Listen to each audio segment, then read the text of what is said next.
இவர் குழந்தை மாதிரி பேசுவார். அம்மா, நான் ஊரா போய் கதை சொல்றேனே அம்மா, அதம்மா இழைச்சிட்டேன், போதுண்டா இவ்வளவு சொன்னது கிருபா, குழந்தை போகாதடா, அம்மாக்கிட்டே உனக்கு சமைச்சு நிறைய கொடுக்கறேன். அருமையா சமையல் பண்ணுவாங்க. அடியன் சாப்பிடுகின்ற பொழுது என்னுடைய பேண்ட் பட்டன் பெல்ட் எல்லாம் அவுத்து விடுவாங்க. நல்லா சாப்பிடு அப்பா, அவன் அண்ணா சாப்பிட்றாப்புல நிறைய சாப்பிடுவாங்க. அவ்வளோ நல்ல தாய். அப்போ சொல்லுவார், காரில் நாங்கள் போவோம், அவர் பக்கத்தில் தான் நான் உட்காருவேன். டிரைவர் பக்கத்தில் அடியேன் பக்கத்தில் குருநாதர் டோர் கிட்ட. அப்போ என் மேலே பலுவா அம்பாசடர் காரை தான் அது. டிரைவர் குமார், அப்புறம் மோகன். இப்போ சரவண பவன் அதிபர் ஹோட்டலில் மேனேஜர் இருக்கார் ராயப்பேட்டாவில்.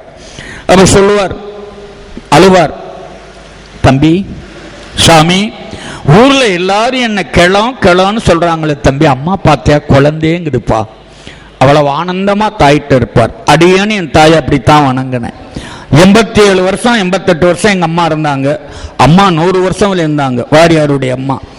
இன்று தொட்டு இந்த நிகழ்ச்சியிலே கலந்து கொண்ட மெய்யன்பர்கள் தாயையும் தந்தையையும் முதல்ல அஷ்டாங்க நமஸ்காரம் பண்ணுங்கள். காரணம், தாயை வணங்காது நீ 9 கோவிலை கட்டி கும்பாபிஷேகம் பண்ணாலும் எரிவாய் நரகுதான். 108 முறை கங்கையில குளிச்சாலும், இமயமலைய 1008 முறை வலம் வந்தாலும் தாயையும் தந்தையையும் வணங்க வேண்டும். இதுக்கு ஒரு விளக்கம் உங்களுக்கெல்லாம் தெரியும். கொங்கண மகரிஷி என்பவர், அவர் நடந்து செல்கின்றார்.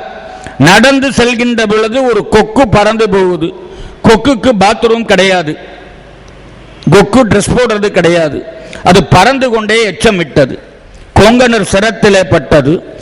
ஞானிக்கு கோபம் வரக்கூடாது, சீற்றம் கொண்டு பார்த்தார், கொக்கு எரிந்து விட்டது. வள்ளுவருக்கு வாசுகி தேவி பணிவிடை செய்கின்றார். அவருடைய வீட்டிலே போய் நின்னார். பர்வரார் அம்மா கணவனுக்கு செய்கிற பணிவிடையை செய்துவிட்டு சிறிது நேரம் தாமசமாக அன்னம் கொண்டு வந்தார். சீற்றமா பார்த்தார் கொங்கணர். வாசுகி தேவி சொல்றாங்க, கற்புக்கு அரசி என்ன சொல்றாங்க, என்ன கூட கொக்குன்னு பார்த்தியா கொங்கணவா, இன்னும் நீ பக்குவம் அடையல. மிதுலாபுரி ஜனக மகராஜனுடைய அரண்மனையிலே தர்ம விஜயர்னு ஒருத்தர் இருக்கார். பேர் என்ன? தர்ம விஜயர்.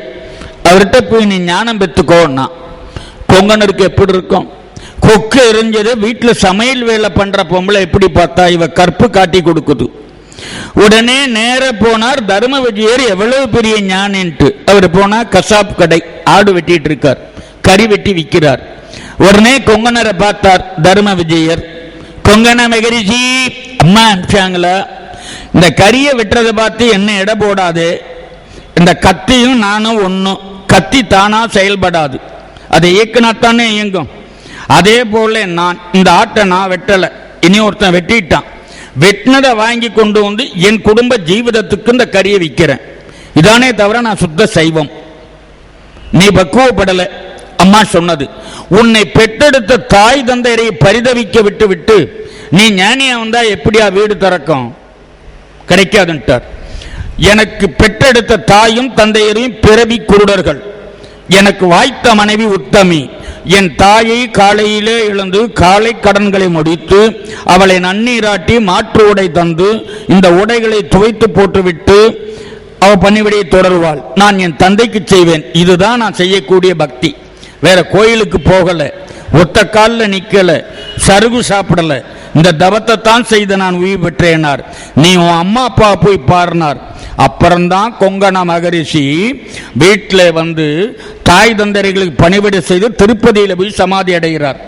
கொங்கணர் இருக்காருன்னா திருப்பதி, ஒவ்வொரு கோவில்லையும் ஒரு சித்தர்கள் சமாதி அடைஞ்சிருக்காங்க.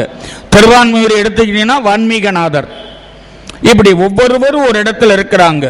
அதால தயவு செய்து பிறருக்கு நாம கெடுதல் ஓரளவு நினைத்தால் நமக்கு ஒரு சைபர் போட்டு கூட வரும். நம்ம கூடவே ஒரு குளத்திலே ஒரு கல்லை எறிந்தால் அங்கே உற்பத்தியாகக்கூடிய அலை கரைக்கு வந்து மீண்டும் அங்கேயே போய் சேரும். உண்டா இல்லைங்களா? அதே போல பாவமும் புண்ணியமும் நாம கூடவே வரக்கூடியது.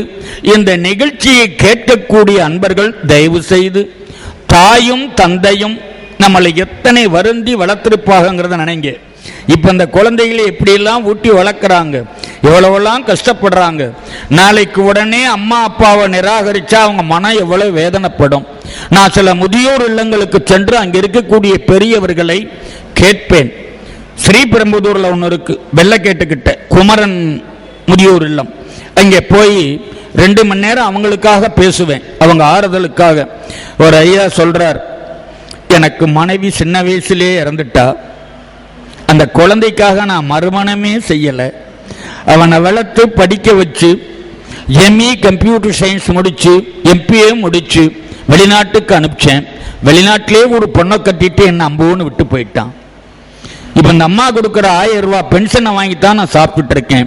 அப்பான்னு ஒரு 10 பைசா கூட அனுப்பலை. இவர் மனதை வைத்திருந்தால் இவருடைய வருமானத்திற்கு நல்ல உத்தியோகத்தில் இருந்தவர். 2வது ஒரு திருமணம் செய்திருந்தா அவனை அப்படியே விட்டுருந்தான், வளர்ந்துருப்பானா? அதை நினைச்சான் அவன். அமெரிக்காவுக்கு போய் என்ன பிரயோஜனம்? அதால தாய் தந்தையர்களை எல்லோரும் வணங்கணும், பெரியவர்களுக்கு கீழ்ப்படியணும்.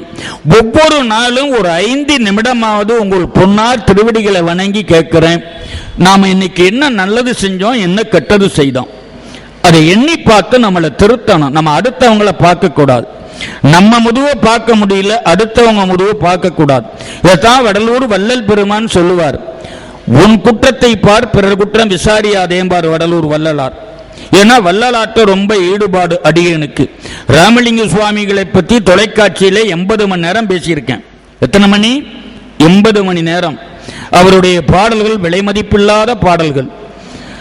பார்கொண்ட நடையில் வன்பதி கொண்டு வந்திரப்போர் முகம் பாத்திரங்கும் பண்பும் நின் திருவடிக்கு அன்பும் நிறையாயுளும் பதியும் நன்னிதியும் உணர்வும் சீர்கொண்ட நிறையும் உட்புறையும் மெய்ப்புகளும் நோய் தீமை ஒரு சற்றும் அணுகாம் திறமும் மெய்த்திடமும் நல்லிடமும் என் அடியர் புகழ் செப்புகின்றோர் அடைவர்கான் கூர்கொண்ட நெட்டிலை கதிர்வேலும் மயிலும் ஒரு கோழியும் கொடியும் விண்ணோர் கோவான் தன் மகளும் ஒரு மாமன் தன் மகளும் மால் கொண்ட நின் கோலமரவேன்.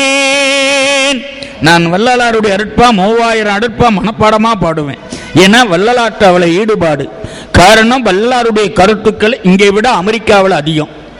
65% சைவத்துக்கு வந்துட்டாங்க. 2 அதிசயங்களே 2004 பார்த்திருக்கின்றோம். அந்த டிசம்பர் 26 ஒரு சுனாமி வந்தது, எல்லாருக்கும் தெரியும் இல்லைங்களா? திருச்செந்தூர் கடலிலே 2 கிலோமீட்டர் கடல் உள்ளே போயிடுச்சு. இதுதான் முருகனுக்கு பெருமை இல்லையா? செஞ்சமரை மாயும் மாயை கோர புங்கரன சூர சூரைக்கார செந்தில் நகர்வாழ் அண்மைக்கார பெருமாளே. அருணகிரிநாதர் அருமையா பாடுறார். அவரை போல தமிழ் யார் செய்ய முடியும்? அவர் தனி பாதையில் போனவர். 5 கண்டத்திலேயே ஆம்பளைக்காக ஒரு பிரசவ விடுதி உண்டா? எங்கேயாவது இருக்கா? ஆம்பளைக்காக எங்கேயாவது அம்மா குழந்தை பெற்று அப்பா பேர் வைக்கிறதானே மரபு. இது அதிசய குழந்தை.